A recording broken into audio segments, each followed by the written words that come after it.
खुलुमबाय स्टुडिअ दङ आं राजीब बसुमतारी बिटिआरआव असमिया रावजों लिरनायखौ खुमोनायखौ लानानै आसुनि आफादगिरि उत्पल शर्मा बिथांनि गोख्रों फिनजाथाय मख'नांगोन दि आसाम आयेन आफादनि लग'निफ्राय बर' रावखौ बोखारनाय जासिगोन होननानै खौरां बिजोङाव गोसारनाय लोगो लोगोनो बर' हारि नाङैनो गोख्रों फिनजाथाय होदों आरो गोबां दुखु मोननाय फोरमायनायखौबो नोंथांमोना नुनो मोनदों आरो दिनैसिमबो आसाम आयेन आफादनि लग'निफ्राय जा बर' रावखौ बोखारनायनि थांखि लानायनि खोथाया सोराङाव फैदोंमोन बेनि जा सोराङाव फैनायनि बाथ्राया दासिमबो सावरायजागासिनो दं नाथाय आसाम सरकारनिफ्राय बा रायजोनि गिबि मन्त्रि डक्टर हिमन्त बिश्व शर्माजों लोगोसे आसाम आयेन आफादनि गोदानै बिबान मोननाय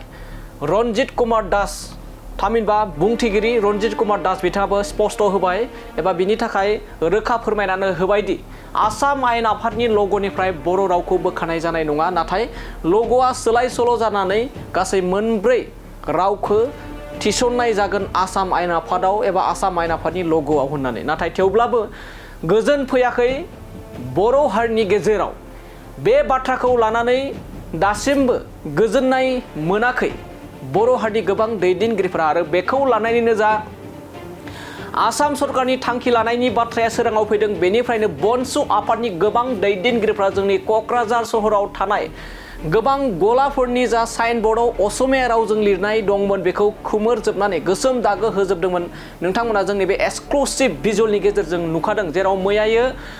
बनसु आफादनि गोख्रों थांखिया रायजो नाङैनो गोसारदों हादोर नाङैनो गोसारदों रायजोनि गोबां खौरां बिजोंफोराव बनसु आफादनि जा गोख्रों थांखि बे थांखिया रायजो नाङैनो गोबां खौरां बिजोङाव गोसारनायनि उनावनो आसुनि आफादगिरि उत्पल शर्मा बिथाङा गावनि ससियेल साइटनि गेजेरजों रोखा लिरदों असमिया रावजों गावनि असमिया रावजों गोबां मानि बाथ्रा फोरमायनायखौ बे समाव गोबां ससियेल मिडियानि गेजेरजोंबो शेयार खालामनाया बे समाव गोसारनायखौ नुनो मोननाय जादों बे समाव फिन फोरमायबावोदि बिटिआरआव असमिया रावजों लिरनानै थानाय साइन बर्डफोरखौ बनसु आफादनिफ्राय खोमोरनायखौ लानानै आसुनि आफादगिरि उत्पल शर्मा बिथांनि गोख्रों फिनजाथाय होदों फेसबुकनि गेजेरजों आरो बिथाङा फोरमायदों जे बिटिआर ओनसोलाव एबा क'क्राझार ओनसोलाव बेबायदि असमिया रावखौ गोसोम दागो खालामनानै खोमोरनाया गनायजाथाव नङा होननानै फोरमायदों आरो बे बाथ्राखौ लानानै दुलाराय बर' फरायसा आफाद आरो बर' थुनलाइ आफादजों जिरायनानै बेखौ सावरायनाय जागोन होनना बुंदों आरो बे रावखौ लानानै असमिया आरो बर' रावखौ लानानै जेबो भुल बुजाबुजि जानाङाथों होननानै रायजोनि गिबि मन्त्रि डक्टर हिमन्त बिश्व शर्मा आरो